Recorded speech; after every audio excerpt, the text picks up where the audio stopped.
ನಮಸ್ತೆ ಸಖಿಯರೇ, ಮನೆಯೂಟಕ್ಕೆ ಆತ್ಮೀಯ ಸ್ವಾಗತ. ಇವತ್ತಿನ ವಿಶೇಷ ಹಬ್ಬದ ದಿನಗಳಲ್ಲಿ ಸಾಂಪ್ರದಾಯಿಕವಾಗಿ ಮಾಡುವಂತ ಕಾಯಿ ಸಾಸಿವೆ ಚಿತ್ರಾನ್ನ. ಇದನ್ನ ಸುಲಭವಾಗಿ ಕಡಿಮೆ ಸಾಮಗ್ರಿಯಲ್ಲಿ ಮಾಡ್ಕೊಳ್ಬಹುದು, ಬೇಗ ಕೂಡ ಆಗುತ್ತೆ.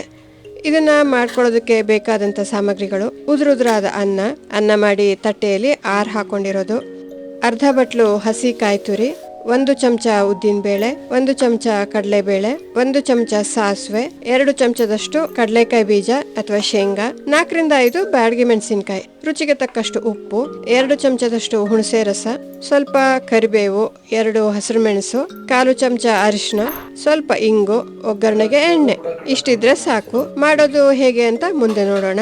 ಮಿಕ್ಸಿ ಜಾರಲ್ಲಿ ಹಸಿ ಕಾಯಿ ತುರಿ, ಸಾಸಿವೆ, ಒಣಮೆಣಸು, ಉಪ್ಪು, ಹುಣಸೆ ರಸ, ಸ್ವಲ್ಪ ಇಂಗು ಹಾಕಿ ತರಿಯಾಗಿ ರುಬ್ಕೊಂಡ್ಬಿಡೋಣ. ಇದನ್ನ ನೀರು ಹಾಕದೇನೆ ರುಬ್ಕೊಳ್ಬೇಕಾಗತ್ತೆ. ಮಿಕ್ಸಿಯನ್ನ 2ರಿಂದ 3 ಸುತ್ತು ತಿರುಗಿಸ್ಕೊಂಡ್ರೆ ಸಾಕು. ಹೀಗೆ ತರಿಯಾಗುತ್ತೆ. ಇಷ್ಟ ಆದರೆ ಸಾಕು. ಇದನ್ನ ಪಕ್ಕಕ್ಕೆ ಇಟ್ಕೊಳ್ಳೋಣ.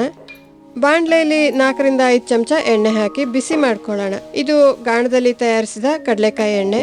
ಯಾವ ಅಡಿಗೆ ಎಣ್ಣೆ ಆದರೂ ಬಳಸ್ಬೋದು. ಎಣ್ಣೆ ಬಿಸಿ ಆಗ್ತಿದ್ದ ಹಾಗೆ ಕಡಲೆಕಾಯಿ ಬೀಜ, ಉದ್ದಿನಬೇಳೆ, ಕಡಲೆಬೇಳೆ ಒಂದೊಂದಾಗಿ ಹಾಕಿ ಎಣ್ಣೆಯಲ್ಲಿ ಹುರ್ಕೊಳ್ಳೋಣ. ಬೇಳೆಗಳು ಕೆಂಪಾಗಿ ಕಡಲೆಕಾಯಿ ಬೀಜ ಗರಿ ಆಗೋವರೆಗೂ ಹುರ್ಕೊಂಡ್ರೆ ಸಾಕು. 2-3 ನಿಮಿಷ ಕಳಿಯೋಷ್ಟರಲ್ಲಿ ಬೇಳೆಗಳು ಕೆಂಪಾಗಿ ಕಡಲೆಕಾಯಿ ಬೀಜ ಗರಿಯಾಗಿ ಸೀಳ್ಬಿಟ್ಟಿದೆ. ಎಲ್ಲವೂ ಹುರಿದ ಪರಿಮಳ ಕೂಡ ಚೆನ್ನಾಗಿ ಬರ್ತಿದೆ. ಈ ಹಂತದಲ್ಲಿ ಸಾಸಿವೆ, ಹಸಿರು ಮೆಣಸು, ಕರಿಬೇವು ಒಗ್ಗರಣೆಗೆ ಹಾಕಿ ಸ್ವಲ್ಪ ಬಾಡಿಸ್ಕೊಳ್ಳೋಣ.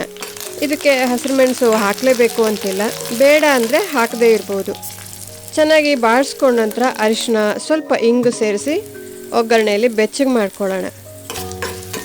ಇಂಗಿನ ಪರಿಮಳ ಬರ್ತಿದ್ದ ಹಾಗೇನೆ ರುಬ್ಕೊಂಡ ಕಾಯಿ ತುರಿ ಈ ಒಗ್ಗರಣೆಯಲ್ಲಿ ಹಾಕಿ ಇದನ್ನ ಸಣ್ಣ ಉರಿಯಲ್ಲಿ ಕೈಯಾಡಿಸ್ಕೊಳ್ಳೋಣ. ಸಾಸಿವೆ ಕಾಯಿ ತುರಿಯ ಹಸಿ ವಾಸನೆ ಹೋಗೋವರೆಗೂ ಕೈಯಾಡಿಸ್ಕೊಂಡ್ರೆ ಸಾಕು.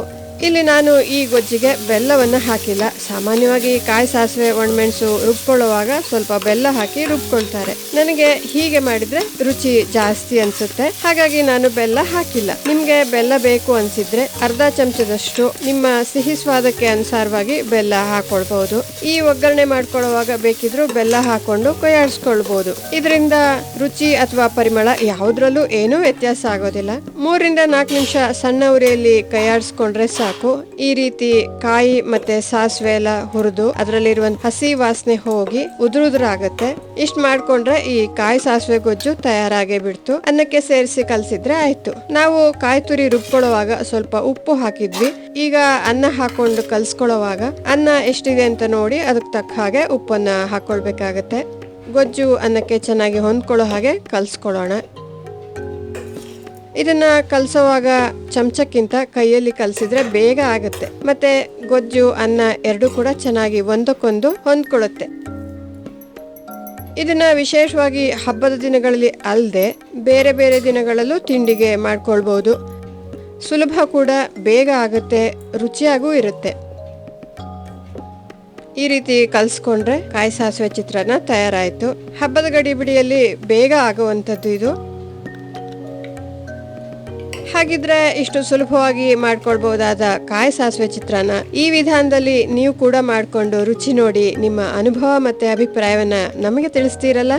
ಈ ಸಾಂಪ್ರದಾಯಿಕ ಪಾಕವಿಧಾನ ನಿಮಗೆ ಉಪಯುಕ್ತ ಅಂತ ಅನ್ಸಿದ್ರೆ ಈ ಪಾಕವಿಧಾನಕ್ಕೊಂದು ಲೈಕ್ ಕೊಡಿ, ನಿಮ್ಮ ಸ್ನೇಹಿತರ ಜೊತೆ ಹಂಚ್ಕೊಳ್ಳಿ. ಇನ್ನಷ್ಟು ಸುಲಭ ಸಾಂಪ್ರದಾಯಿಕ ಅಡುಗೆಗಳನ್ನ ನೋಡುವುದಕ್ಕೆ ಈ ಮನೆಯೂಟಕ್ಕೆ ಸಬ್ಸ್ಕ್ರೈಬ್ ಆಗಿ. ಮುಂದಿನ ಪಾಕವಿಧಾನದಲ್ಲಿ ಮತ್ತೆ ಭೇಟಿಯಾಗೋಣ. ಅಲ್ಲಿವರೆಗೂ ನಮಸ್ಕಾರ.